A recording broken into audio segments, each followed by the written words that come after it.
નવરાત્રિના ત્રીજા દિવસે એટલે માં ભગવતીની નવ શક્તિઓમાં ત્રીજું સ્વરૂપ કલ્યાણકારી દેવી માં ચંદ્રઘંટાની ઉપાસનાનો દિવસ।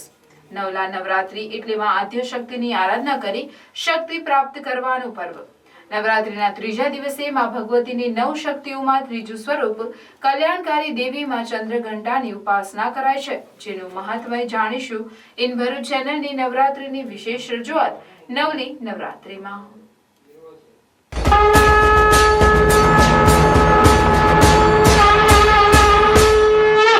10 હાથવાળી અસ્ત્ર અને શસ્ત્ર સાથે સિંહ પર સવાર એવી સિંહવાહિની માનું આ સ્વરૂપ જાણે અસુરોનો દુશ્મનોનો સંહાર કરવા નીકળી પડ્યા હોય તેવો લાગે છે।